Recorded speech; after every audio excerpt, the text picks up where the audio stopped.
Hi, hello, வணக்கம் மக்களே! நான் உங்கள் இன்ட்ரோவர்ட் பொண்ணு. இன்னைக்கு நம்ம சுஜாதா அவர்கள் எழுதிய என் இனிய இயந்திரா அப்படிங்கிற கதையுடைய ஃபைனல் பார்ட்ட தான் கேட்க போறோம். இதுவரைக்கும் நடந்திருக்கிற கதைக்கான லிங்கையும் பிளேலிஸ்ட்கான லிங்கையும் டிஸ்கிரிப்ஷன்ல கொடுத்திருக்கேன். அதை கேட்டுட்டு இதை கேட்டாதான் கதை புரியும். இப்போ நம்ம கதையை கண்டினியூ பண்ணலாம். நிலாவையும் ஜீனோவையும் தேடி ஒரு பெரிய படையே வருது. இப்ப வந்திருக்கிற இயந்திரங்களை ஜீனோனால ஈஸியா ஏமாத்த முடியல. இதனால நிலாவும் ஜீனோவும் இந்த மாளிகையை விட்டு எப்படியானு தப்பிச்சாகணும். ஜீனோ தான் ரொம்ப ஸ்மார்ட்டா ஒரு ஐடியா பண்ணுது. இப்போதைக்கு நம்ம ரெண்டு பேரும் சேஃபா இருக்கக்கூடிய இடம் அப்படின்னு சொன்னாக்க இந்த ஊர்ல நடக்கிற ரொபாட்டிக் சர்க்கஸ் தான் அப்படின்னு சொல்லிட்டு இயந்திரங்களுக்கான ஒரு சர்க்கஸ் நடக்குது. அந்த இடத்துக்கு கூட்டிட்டு போகுது. அங்க போய் பார்த்தா பயங்கர கூட்டமா இருக்கு. இவங்க ரெண்டு பேரும் கூட்டத்தோட கூட்டமா ஐக்கியமாயிடுறாங்க. மக்கள் எல்லாரும் ஜீவா புகழ் தான் பாடிட்டு இருக்காங்க. ஜீவா வாழ்கிறார், ஜீவா எப்படி தப்பிச்சு பொழைச்சாரு அப்படிங்கறத பத்தி எல்லாம் பேசிட்டு இருக்காங்க. இதுக்கு மேல ஒரு நியூஸ் வந்ததுன்னு சொன்னாக்க அதுக்கு கண்ணு மூக்கு காதெல்லாம் வச்சு நிறைய பேர் நிறைய விதமா பேசுவாங்கல்ல. அந்த மாதிரி ஜீவா எப்படி தெரியுமா பொழைச்சாரு? 6 மணி நேரம் சர்ஜரி பண்ணிருக்காங்க. அவருக்கு 9 மருத்துவர்கள் அவரை ட்ரீட் பண்ணிருக்காங்க. அது இதுன்னு அடிச்சு விடுறாங்க ஆளாளுக்கு ஒன்னொன்னு. அதே சமயம் இன்னைக்கு நைட்டு இந்த ரொபாட்டிக் சர்க்கஸ்ல ஜீவா வரப்போறாரு. அவர் நம்ம எல்லார் முன்னாடியும் தோன்றி சிறப்புரை ஆற்ற போகிறார் அப்படின்லாம் பேசிக்கிறாங்க. இது மட்டும் இல்ல, ரவி மனோவுடைய பெரிய புகைப்படங்களை போட்டு இவங்க தான் சதிகாரர்கள், இவங்களுக்கு தக்க தண்டனை வழங்கப்படும், பொது இடத்துல கொல்லப்படுவார்கள் அப்படின்லாம் நியூஸ் வருது. இதை கேட்ட உடனே ஜீனோ சொல்லுது, எனக்கு முதல்ல இப்பதான் சிரிப்புனா என்ன அப்படிங்கிறதுக்கு அர்த்தமே புரியுது அப்படின்னு சொல்லுது. நிலா ஜீனோவை பார்த்து கேட்குறா, ஜீவா இங்க வரப்போறாராமே அப்படின்னு. ஜீனோ உடனே சொல்லுது, வரப்போறது ஜீவா கிடையாது, அவருடைய சாதனங்கள் அப்படின்னு சொல்லுது. இப்ப என்னுடைய தியரியை டெஸ்ட் பண்ணி பார்த்துடலாம் அப்படின்னு சொல்லுது ஜீனோ. எப்படி டெஸ்ட் பண்ண போறோம் அப்படிங்கிறா நிலா. அதை நான் இன்னும் சரியா யோசிக்கல, ஆனா போக போக இம்ப்ரோவைஸ் பண்ணிக்கலாம் அப்படின்னு சொல்லிட்டு நிலாவை ஸ்டேஜ் கிட்டக்க கூட்டிட்டு போகுது ஜீனோ. நிலாவுக்கு பயமா இருக்கு. யாராவது நம்மளை பார்த்துட்டா என்ன பண்றது ஜீனோ அப்படிங்கிறா.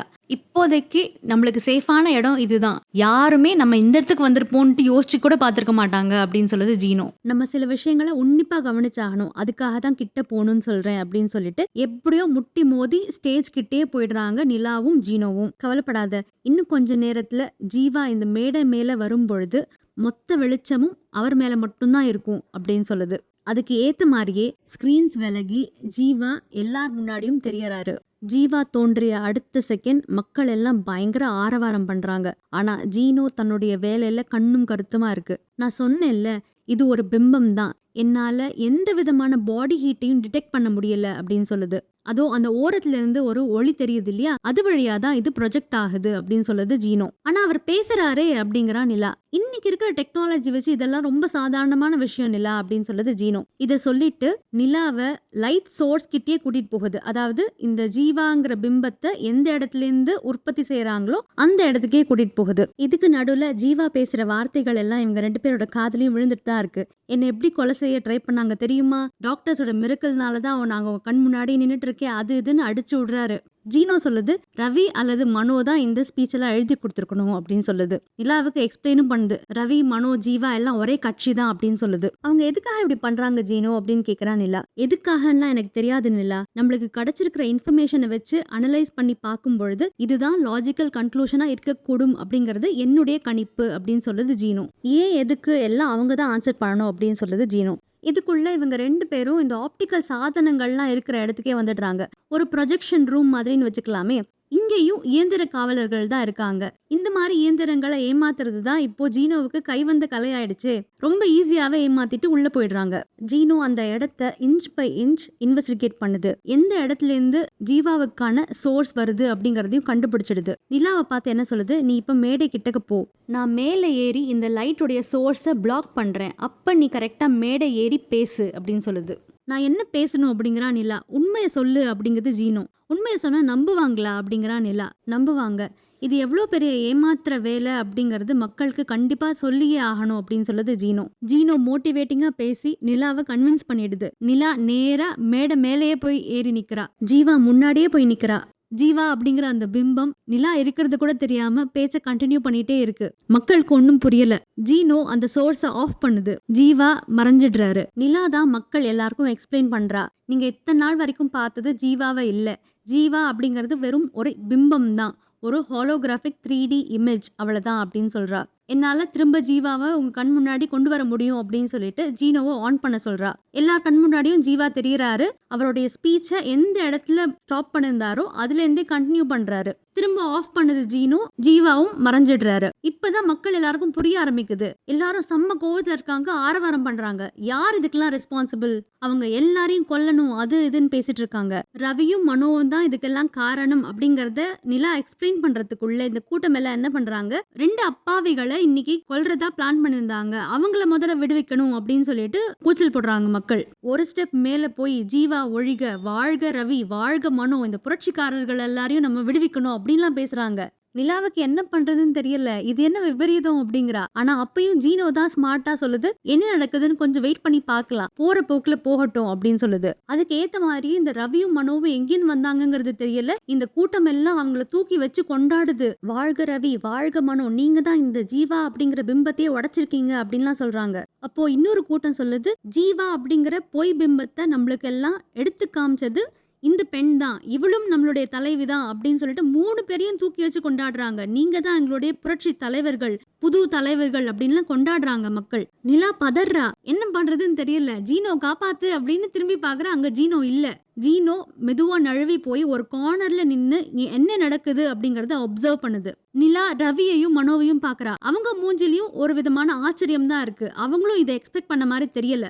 ஆனா அவங்க 2 பேரும் நிலாவை விட கொஞ்சம் சீக்கிரமாவே சுதாரிச்சிடுறாங்க. ரவி எழுந்து மக்களை அட்ரஸ் பண்ணி பேசுறான். அடிச்சுதான் விடுறான். நாங்க புரட்சி பண்ணோம், அது பண்ணோம், இது பண்ணோம் அப்படின்னு எக்ஸாஜரேட் பண்றான். நிறைய பொய்கள் சொல்றான். கூடவே என்ன சொல்றான், நாங்க 3 பேரும் ரொம்ப கஷ்டப்பட்டு இந்த ஜீவா அப்படிங்கிற பிம்பத்தை உடைச்சிருக்கோம். இனிமேல இருந்து ஜீவாவுடைய ஆட்சியில இருந்த மோசமான ரூல்ஸ் எதுவும் உங்களுக்கு கிடையாது. இனிமேல இருந்து புதிய பாதை அது இதுன்னு பேசுறான்.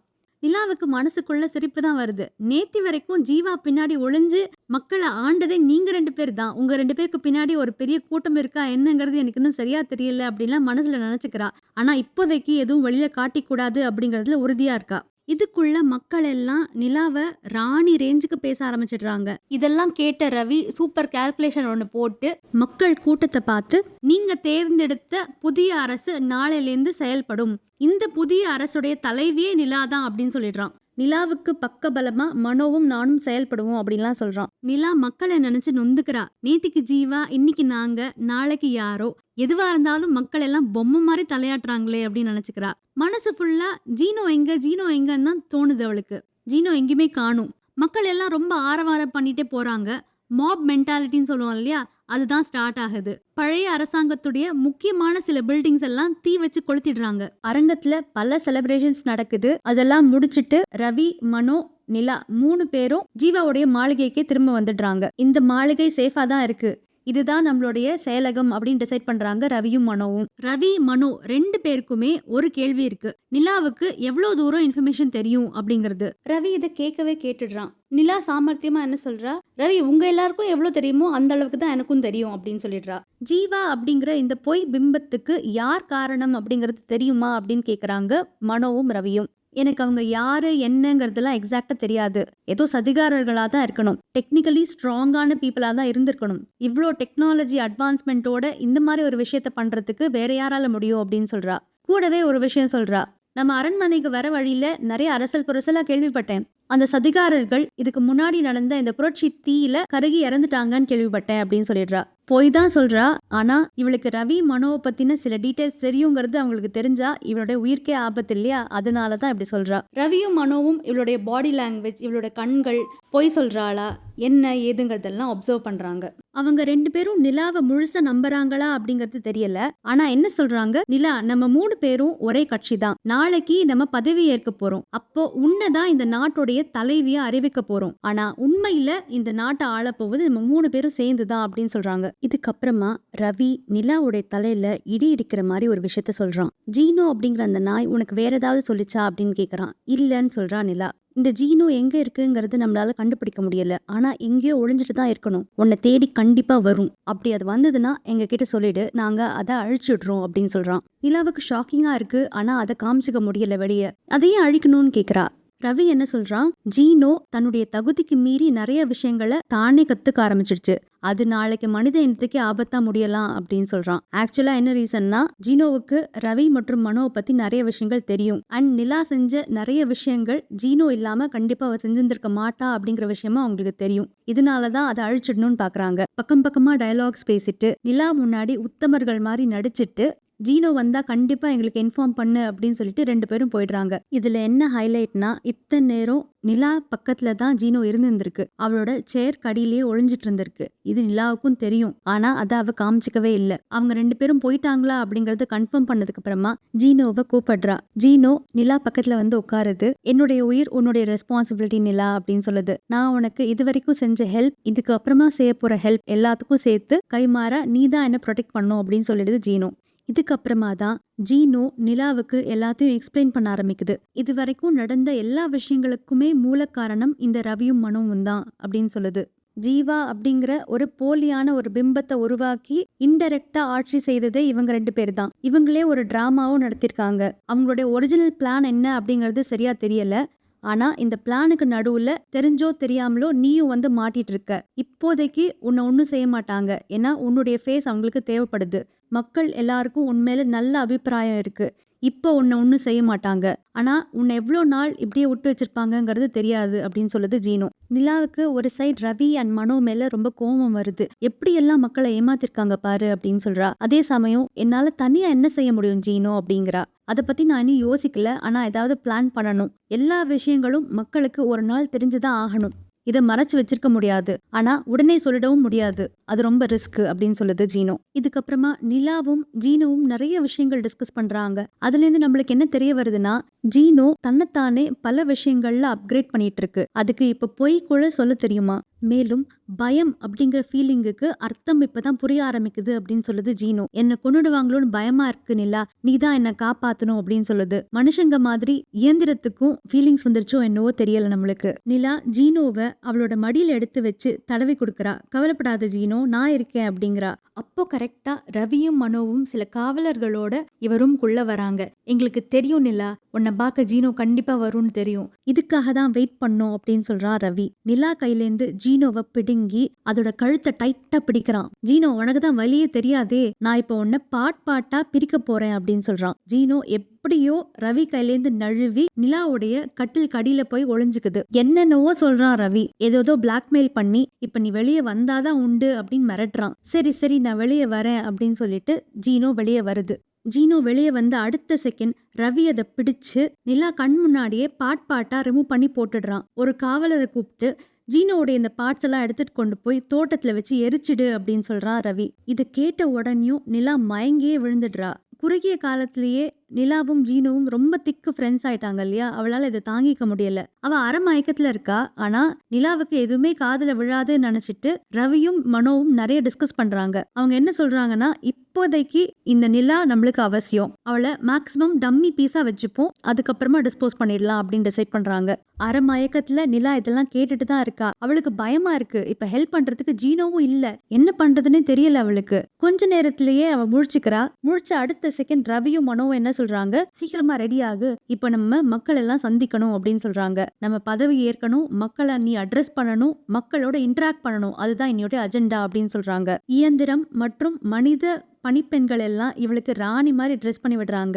பொம்மை மாதிரி இருக்கா நிலா. இவளை பொம்மை மாதிரி தான் ட்ரீட் பண்றாங்க ரவியும் மனோவும். நாங்க எழுதி கொடுத்தத நீ பேசினா போதும்னு சொல்றாங்க. ஆனா கடைசி நிமிஷத்துல அதையும் பிடுங்கிடுறாங்க. நான் இது வேணா பேசலாமா அப்படிங்கிறா நிலா. இல்ல நீ பேசவே வேண்டாம், வெறும் வா அசைச்சா போதும், நாங்க ஆல்ரெடி உன்னோட ஸ்பீச்சை உன்னோட குரல்ல ரெக்கார்ட் பண்ணிட்டோம், ப்ரீ ரெக்கார்டட் வாய்ஸ் தான் மக்களுக்கு கேட்கும் அப்படின்னு சொல்றாங்க. அதுக்கேத்த மாதிரியே கூட்டத்துல போன உடனே இவ பேசுறா. இவ பேசுறதுக்கும் ப்ரீ ரெக்கார்டட் வாய்ஸ்க்கும் சம்பந்தமே இல்ல. ஆனா மக்கள் எல்லாம் அந்த ஸ்பீச்சை கேட்டு ஆரவாரம் பண்றாங்க. நிலாவுக்கு ரொம்ப கன்ஃபியூசிங்கா இருக்கு. என்னடா இப்படி வந்து மாட்டிட்டோமேன்னு பயப்படுறா. ஸ்பீச் முடிஞ்ச உடனேயும் மக்களோட இன்டராக்ட் பண்ணணும். ஏன்னா இது ஒரு பிம்பம் இல்லைங்கிறது மக்களுக்கு தெரியணும் இல்லையா. அதனால பல பேரை மீட் பண்ணி கை குலுக்கணும், சில குழந்தைகளை கட்டி அணைக்கணும். இதுதான் அவளுக்கு கொடுக்கப்பட்ட அஜெண்டா. அதை நல்லாவே பண்றா நிலா. இது முடிஞ்ச உடனேயும் அப்படியே பேக் பண்ணி மாளிகைக்கு கூட்டிட்டு வந்துடுறாங்க. நிலாவுக்கு மனசுல 1000 கேள்விகள். ஜீனோ இல்லாம எப்படி இவங்களெல்லாம் சமாளிக்க முடியும் தெரியல அவளுக்கு. டெக்னிக்கலி இவங்க ரொம்ப ஸ்ட்ராங்கா இருக்காங்க. தன்னுடைய இன்புட்ஸே இல்லாம தன்னுடைய வாய்ஸ வச்சு ஒரு ஸ்பீச்சையே ரெக்கார்ட் பண்ணிருக்காங்கங்கிறதே இவளுக்கு பிரமிப்பா இருக்கு. இன்னும் என்னெல்லாம் பண்ணுவாங்களோ அப்படின்னு யோசிக்கிறா நிலா. மாளிகைக்கு வந்த உடனேயும் ரவி இவ கையில ஒரு கிஃப்ட் ஒன்னு தரான். ஜீனோக்கு பதிலா இந்த நாயை வச்சுக்கோ அப்படின்னு சொல்றான். நிலா வேண்டாங்கிறா. ஆனா ரவி ரொம்ப கம்பல் பண்றான். இது இப்போதான் மேனுஃபேக்சர் பண்ணின ஒரு ப்ராடக்ட். ஜீனோ மாதிரியே இருக்கும். ஆனா பேசிக்கான நாய் தான். இதை வச்சுக்கோ, நீ தான் அதை அசம்பிள் பண்ணணும், இதுல இன்ஸ்ட்ரக்ஷன்ஸ் எல்லாமே இருக்கு அப்படின்னு சொல்லிட்டு போயிடுறான். நிலா ஃபர்ஸ்ட் அசம்பிள் பண்ண யோசிக்கிறா. அதுக்கப்புறம் சரி ஓகே பண்ணி தான் பார்ப்போமே அப்படின்னுட்டு இன்ஸ்ட்ரக்ஷன்ஸை ஃபாலோ பண்ணி அந்த நாயை அசம்பிள் பண்றா. இவ அசம்பிள் பண்ணி முடிச்ச அடுத்த செகண்ட் ஒரு வாய்ஸ் ஒன்று கேக்குது. அப்பா ஃபைனலி அசம்பிள் பண்ணியே, நானும் எவ்வளோ நேரம் தான் வெயிட் பண்றது அப்படின்னுட்டு. நீங்க கெஸ் பண்ணிருப்பீங்களே, ஆமா நம்ம ஜீனோ தான். ஆனா இந்த புது நாய் ஜீனோ இல்ல. ஜீனோ டேபிள் கடியிலேருந்து வெளியே வருது. ஜீனோவை பார்த்த நிலாவுக்கு குஷி தாங்கல. ஜீனோ அப்படின்னு கத்துறா. ஜீனோ உடனே சொல்லுது, சைலண்டா இரு, முதல்ல உன் ரூம் டோரை சாத்து, ஜன்னல் எல்லாம் சாத்து, இந்த ரூம்ல இருந்த ஒட்டு கேட்குற டிவைசஸ் எல்லாத்தையும் டிசேபிள் பண்ணிட்டு தான் நானே வந்திருக்கேன், நம்மளால ரிஸ்க் எடுக்க முடியாது அப்படின்னு சொல்லுது ஜீனோ. நீ எப்படி இங்க வந்த அப்படின்னு கேட்குறா நிலா. நான் அவ்வளோ முட்டாள் இல்லை நிலா, நிறைய விஷயங்களை நானே கத்துக்க ஆரம்பிச்சிட்டேன் இல்லையா. கண்டிப்பா ரவி என்ன ஒரு நாள் அழிச்சிடுவான் அப்படிங்கிற விஷயத்த எதிர்பார்த்து தான் என்ன மாதிரியே இருக்கிற ஒரு இயந்திர நாயை கூடவே கூட்டிட்டு வந்திருந்தேன். உன்னோட ரூம்ல பதுக்கி வச்சிருந்தேன். ரவி அன்னைக்கு என்ன பிடிச்சு இழுத்தான் இல்லையா, அப்ப நான் நழுவி உன்னோட கட்டில் கடியில போனேன். ஆனா வெளியே வந்தது நான் இல்ல, அந்த டம்மி நாய் தான். அதைத்தான் ரவி பாட்டா ரிமூவ் பண்ணி எரிக்கலாம் சொன்னான். எனக்கு ஒன்றும் ஆள, கவலைப்படாது அப்படிங்குது ஜீனோ. நானும் நீயும் சேர்ந்து நேரம் பார்த்து மக்கள் கிட்டக்க இந்த ரவி மனோவுடைய பொய்கள் எல்லாம் கொண்டு போய் சேர்த்துருவோம். ஆனா அதுக்கு முன்னாடி பல விஷயங்கள் நம்ம பண்ணணும். இப்ப புதுசா இந்த கிஃப்டா வந்த நாயை டிசேபிள் பண்ணி ஒழிச்சு வச்சிடு. நான் தான் இந்த புது நாய் அப்படிங்கிற மாதிரி தான் நடிக்க போறேன். அப்போதான் அவங்க 2 பேருக்கும் சந்தேகம் வராது அப்படின்னு சொல்லுது ஜீனோ. அதுக்கு ஏத்த மாதிரியே அந்த இயந்திர நாய் என்னெல்லாம் பண்ணுமோ அதெல்லாம் ஜீனோவும் பண்ணுது. அதே சமயம் ஜீனோவுக்கே உண்டான ஸ்டைல்ல எனக்கு இந்த புத்தகம் வேணும், அந்த புத்தகம் வேணும்னு பெரிய பெரிய புத்தகங்கள் எல்லாம் டிமாண்ட் பண்ணுது நிலா கிட்டே இருந்து. நிலாவுக்கு ரொம்ப சந்தோஷம். நிலாவும் ஜீனோவும் பல விஷயங்களை டிஸ்கஸ் பண்றாங்க. அவங்க 2 பேரும் என்ன டிசைட் பண்றாங்கன்னா, ரவி மனோ 2 பேருக்கும் சந்தேகம் வராம இருக்கணும்னு சொன்னாக்க நிலா அவங்க சொல்ற மாதிரியே டம்மி பீஸா தான் ஆக்ட் பண்ணணும். இப்போதைக்கு அவங்க சொல்ற இடத்துல எல்லாம் கையெழுத்து போட்டுடணும். இதுதான் பிளான். அதுக்கேத்த மாதிரியே ரவியும் மனோவும் உள்ள வராங்க ஒரு ஃபைல் எடுத்துட்டு. நிலா சொல்றா, ரவி மனோ நீங்க சொன்னதெல்லாம் யோசிச்சு பார்த்தேன். நீங்க என்ன சொல்றீங்களோ அதுக்கு ஏத்த மாதிரியே நானும் நடந்துக்கிறேன். நீங்க எங்கெல்லாம் கையெழுத்து போட சொல்றீங்களோ அங்கெல்லாம் நான் கையெழுத்து போட்டுடுறேன் அப்படின்னு சொல்றா. ரொம்ப சந்தோஷம் நிலா அப்படின்னு சொல்றாங்க ரவியும் மனோவும். அப்போ கரெக்டா ஜீனோ தான் டம்மி நாய் மாதிரி தான் வேஷம் போட்டிருக்கு. ஜீனோ 2 தடவை குறைக்குது. ஏன்னா இந்த டம்மி இயந்திர நாய்கள் எல்லாம் குறிப்பிட்ட சமயங்கள்ல குறைக்கும். அதே மாதிரியே ஜீனோவும் பண்ணுது. ரவியும் மனோவும் முட்டாள் நாய் அப்படின்னு சொல்றாங்க. ஆனா நம்மளுக்கு தானே விஷயம் தெரியும். ஜீனோ நிலாவை பார்த்து கண்ணடிக்குது. இந்த இடத்துலயே என் இனிய இயந்திரா அப்படிங்கிற இந்த தொடர்கதையை முடிச்சிடுறாரு சுஜாதா அவர்கள். ஆனா கதை இன்னும் முடியல. இதுக்கு பார்ட் 2 ஒன்னு இருக்கு. மீண்டும் ஜீனோ அப்படிங்கிற ஒரு புத்தகம். சான்ஸ் கிடைச்சா கண்டிப்பா அந்த புத்தகத்தையும் படிச்சு பாருங்க. ரொம்ப இன்ட்ரெஸ்டிங்கா இருக்கும். அந்த கதையை டிஸ்கஸ் பண்ணணும்னாலும் கமெண்ட்ல மென்ஷன் பண்ணுங்க. வேறொரு சமயம் அந்த கதையும் கேட்கலாம். இத்தனை பார்ட்ஸ் இல்லாம சுருக்கமாவே அந்த கதையை கேட்கற மாதிரி பிளான் பண்ணலாம். இந்த கதை உங்களுக்கு பிடிச்சிருந்ததுன்னா லைக் பண்ணுங்க, கமெண்ட் பண்ணுங்க, சேனலுக்கு சப்ஸ்கிரைப் பண்ணுங்க. அடுத்த எபிசோட்ல சந்திக்கலாம். நன்றி, வணக்கம்.